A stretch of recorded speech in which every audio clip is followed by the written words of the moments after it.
आदरणीय मेरे प्रिय दोस्तों और भक्तों, आपके समक्ष आज कबीर बीजक यानी कि रामायणी संख्या 21 के बारे में आपके समक्ष यह वृत्तांत रख रहा हूँ। दोस्तों, पहले रामायणी संख्या 21 का गायन करूँगा और उसके पश्चात इसके साथ साखी का गायन करूँगा और आपको दोनों के भावार्थ स्पष्ट करूँगा। तो दोस्तों, यह वृत्तांत सूक्ष्म है, अतः बने रहिए इस वृत्तांत के अंत तक मेरे साथ। बहुत दुख दुख की ही खानी, तब बची हूँ जब राम है जानी। बहुत दुख दुख ही की खानी, तब बची हूँ जब राम है जानी। राम है जानी युक्ति जो चलई, युक्ति हूँ ते फंदा नहीं परई। राम ही जानी युक्ति जो चलई, युक्ति हूँ ते फंदा नहीं परई। युक्ति ही युक्ति चला संसारा, निश्चय कहा ना मान हमारा। युक्ति ही युक्ति चला संसारा, निश्चय कहा ना मान हमारा। कनक कामिनी घोर पटोरा, संपत्ति बहुत रहे दिन थोरा। कनक कामिनी घोर पटोरा, संपत्ति बहुत रहे दिन थोड़ा। थोड़ी संपत्ति गौ बौराई, धर्म राय की खबर न पाई। थोड़ी संपत्ति गौ बौराई, धर्म राय की खबर न पाई। देख त्रास मुख गौ कुम्हिलाई, अमृत धोखे गौ विष खाई। देख त्रास मुख गौ कुम्हिलाई, अमृत धोखे गौ विष खाई। बहुत दुख ही की खानी, तब बची हो जब राम ही जानी। दोस्तों और भक्तों, खानी का मतलब उत्पत्ति स्थान जहाँ से हमारी उत्पत्ति हुई है, और फंदा का मतलब बंधन या जाल है। तो दोस्तों, पहली लाइन, इस संसार में बहुत सारे दुख हैं, अतः दुख की खानी है, यानी कि दुख की जो स्थान है, यहाँ जन्म मरण के दुख के साथ दैविक दैहिक भौतिक सुख भी होते रहते हैं। इन दुखों से तभी बचा जा सकता है जब सद्गुरु जी की शरण में आकर सत्य पुरुष परम पिता परमात्मा राम की जानकारी हो जाए, उसको हम पहचान लें, उनकी सद्भक्ति हो जाए। राम ही जान युक्ति जो चलई, युक्ति हूँ ते फंदा नहीं परई। जो सद्भक्त सत्य पुरुष परम पिता परमात्मा श्री राम को जान लेता है और उनकी सद्भक्ति पूर्ण कर लेता है, युक्ति पूर्वक आचरण करता है, आवागमन के फंदे में नहीं पड़ता। युक्ति ही युक्ति चला संसारा, निश्चय कहा ना मान हमारा। संसार के लोग अपने मन और बुद्धि की युक्ति से चलते हैं, युक्तियों को अपनाते हैं, अपने किए कार्य को सभी लोग सही बताते हैं। वे लोग सद्गुरु की सद्गति के लिए हमारे बताए सन्मार्ग पर सही तरीके से नहीं चलते हैं, अतः उनका जन्म और मरण की प्रक्रिया नहीं छूटती है। यानी कि वो आवागमन के चक्कर में घूमते रहते हैं। कनक कामिनी घोर पटोरा, संपत्ति बहुत रहे दिन थोड़ा। धन और संपत्ति, पुत्र परिवार, घोड़े, हाथी और कीमती चीजें, कीमती वस्त्र और सुख सुविधाएं के सारे साधन अर्जित तो हो जाते हैं, परंतु वे थोड़े ही दिन का साथ रखते हैं। थोड़ी संपत्ति गौ बोराए, धर्मराय की खबर न पाई। मनुष्य थोड़े धन संपत्ति को पाकर बावला हो जाता है। उसे यह सुधि ही नहीं रहती कि काल रूपी मौत उसके पीछे लगी हुई है। देख त्रास मुख गौ कुम्हिलाए, अमृत धोखे गौ विष खाए। अंतकाल जब आता है, अंतकाल के दिन, काल का त्रास देखकर जीव का मन उस टाइम कुम्हला जाता है, मुरझा जाता है और वह पछताने लगता है। इस तरह मनुष्य जीवन भर अमृत के धोखे में विषय वासना रूपी विष का सेवन ही करता रहता है। दोस्तों, इसके साथ जो नत्थी एनक्लोज्ड जो साखी आती है, अब उसका गायन आपके समक्ष करता हूं। मैं सिर जो मैं मारहूं, मैं जारों मैं खाव,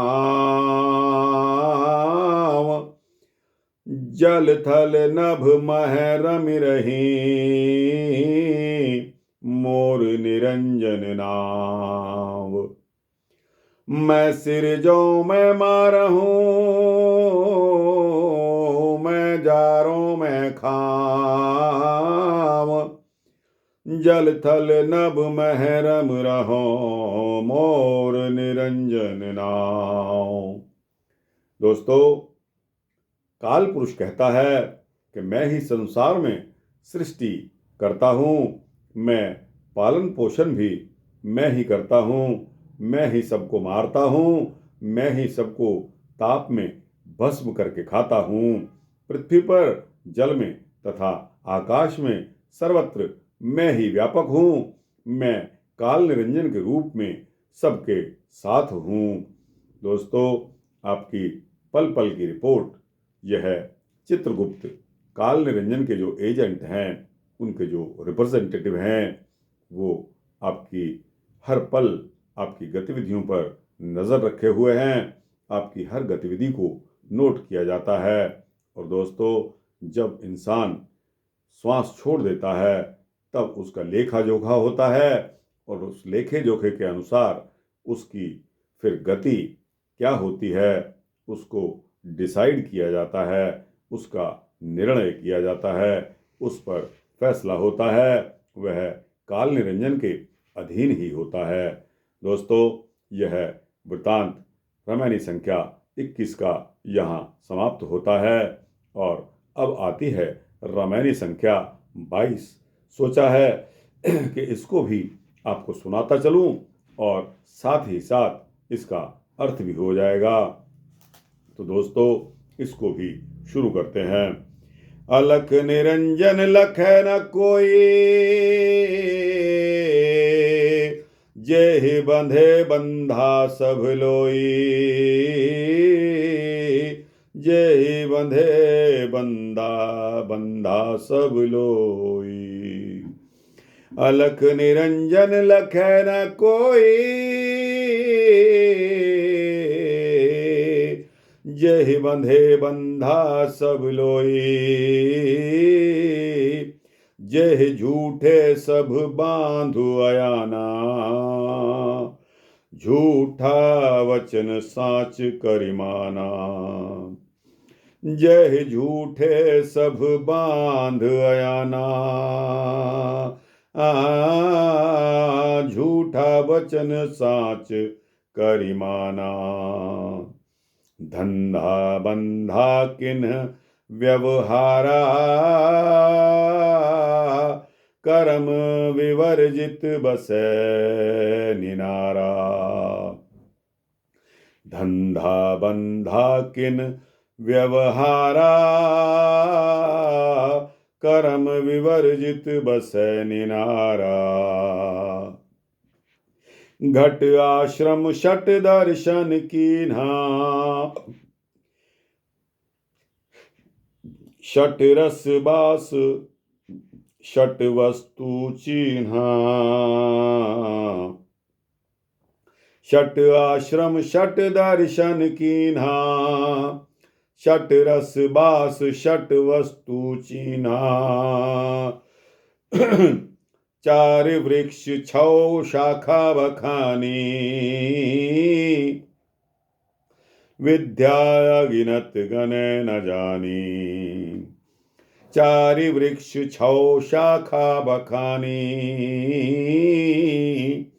विद्या अगिनत गण न जानी।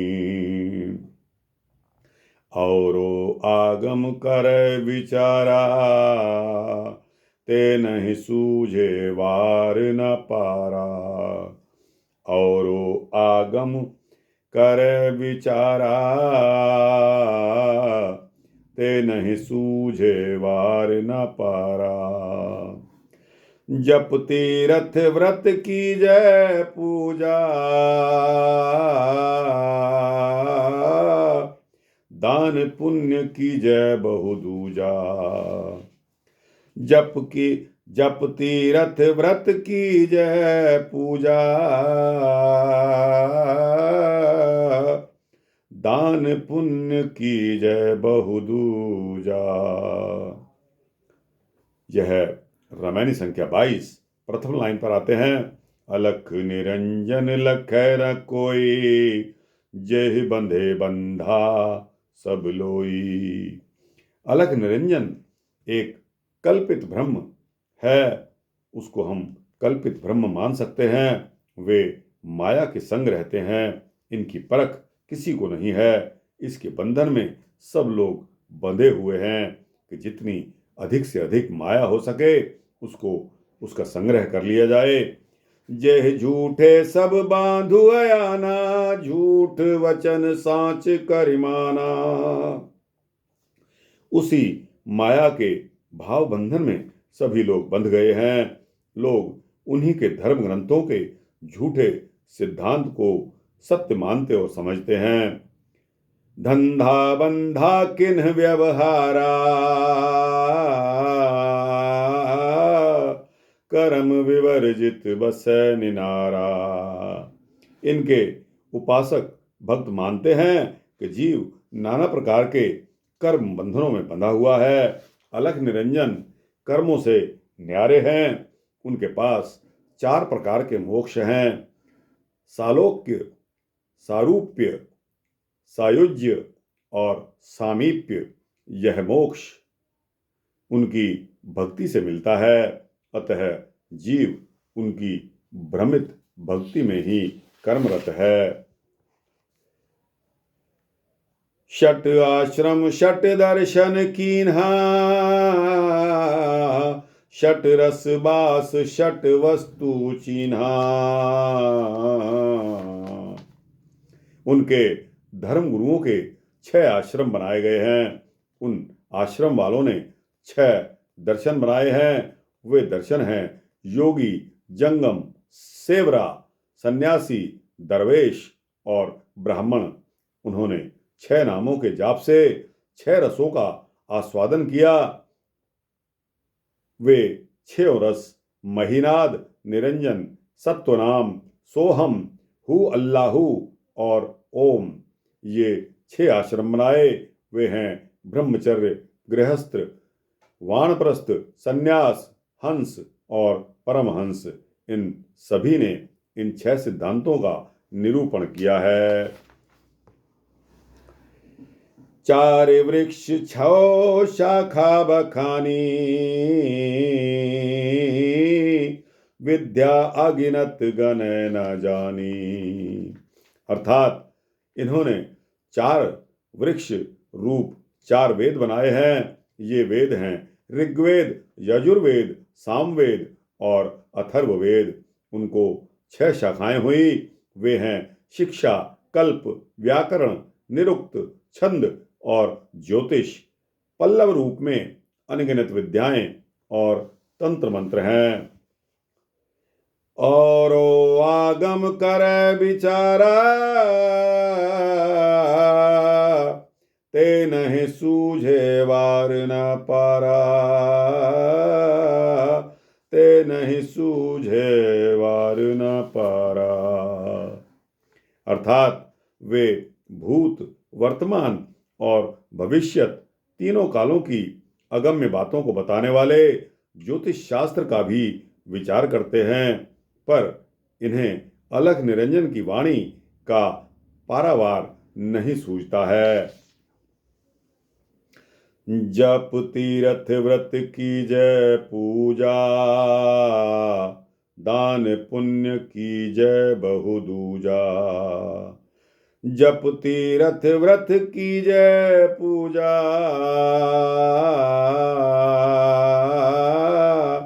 दान पुण्य की जय बहुदूजा। इन वाणी जाल में उलझकर लोग जब तप, व्रत, उपवास और पूजा पाठ करके पुण्य कार्य किया करते हैं। वे दान पुण्य आदि धार्मिक कार्य किया करते हैं। दोस्तों, यह रमैनी का अर्थ यहाँ समाप्त होता है। अब इसके साथ जो साखी दी गई है 2 लाइन की, उसका पहले गायन करता हूँ, फिर आपको इसका अर्थ सुनाऊंगा। मंदिर तो है नेह का, मत कोई पैठो धाये। मंदिर तो है नेह का, मत कोई पैठो धाये। जो कोई पैठे धाय के, बिन सिर से ती जाए। जो कोई पैठे धाय के,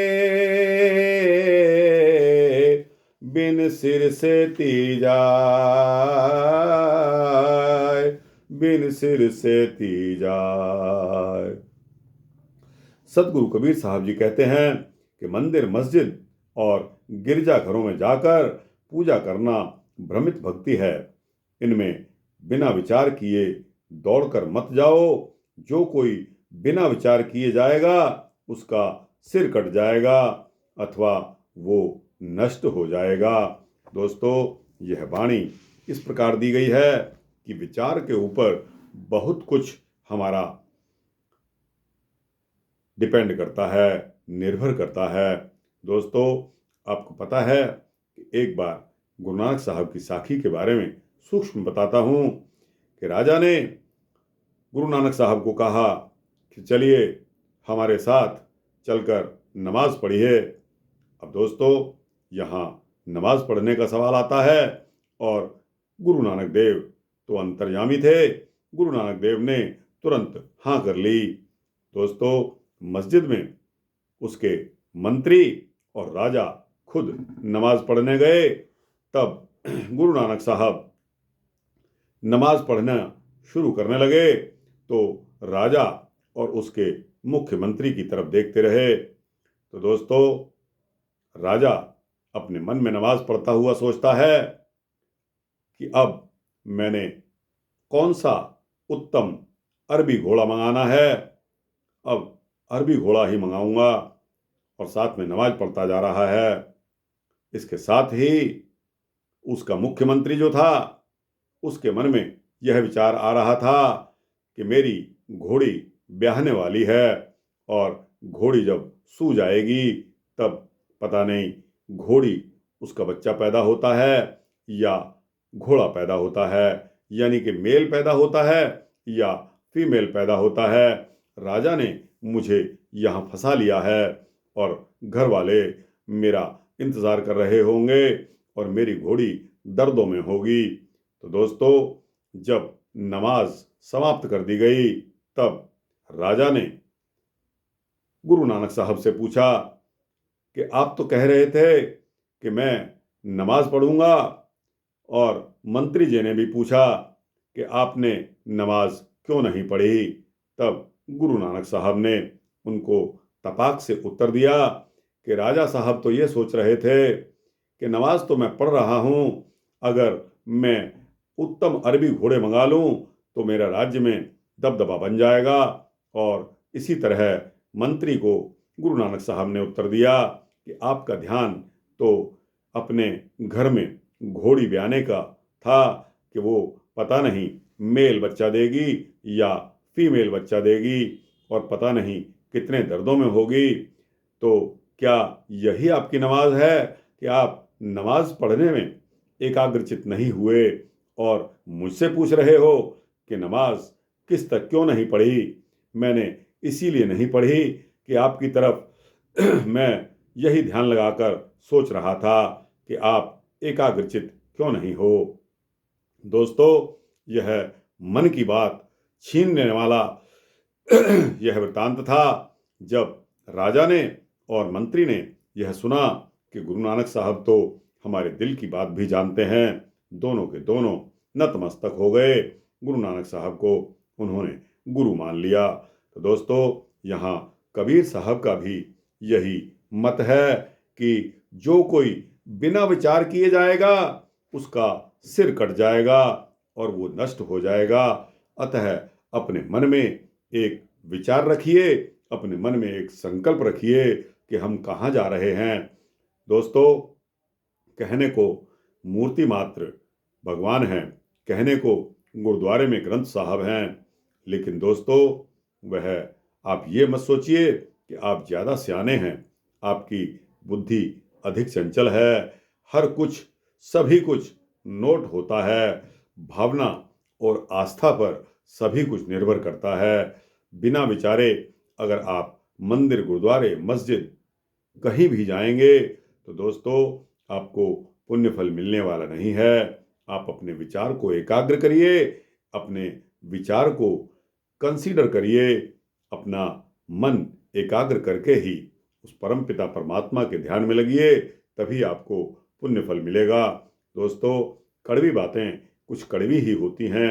और दोस्तों, कबीर साहब ने तो जहाँ तक इतना कड़वा आप लोगों को बताया है, लेकिन हम लोग हैं कि हम अज्ञानी हैं, हम लोग तब भी नहीं समझते। तो दोस्तों, यह रामायणी संख्या 23 का अर्थ मैंने आपके समक्ष किया। आपको कैसा लगा? दोस्तों, इसको एक बार फिर रिपीट कर रहा हूँ कि यह रामायणी संख्या 21 और 22 का अर्थ मैंने आपके समक्ष किया। अब 23वीं आएगी, तो दोस्तों तब तक इंतज़ार करिए। अगर अच्छा लगा हो तो इसको लाइक और शेयर करते हुए अपने दोस्तों, भक्तों, मित्रों, जिज्ञासुओं के समक्ष पहुंचाइए। दोस्तों, कमेंट्स बॉक्स में जाकर अपने कमेंट्स, अपनी राय, अपने विचार अवश्य दीजिए। यह मीडिया सोशल मीडिया है, किसी को मना नहीं करता। आपके कंप्यूटर में, आपके मोबाइल में कमेंट्स का अलग बना हुआ है, कमेंट्स में जाकर अपनी राय दीजिए। इस चैनल को सब्सक्राइब कर देंगे तो आपको इसी तरह के सूक्ष्म वृत्तांत मिलते रहेंगे। जय श्री कबीर साहब, जय सद्गुरु कबीर साहब।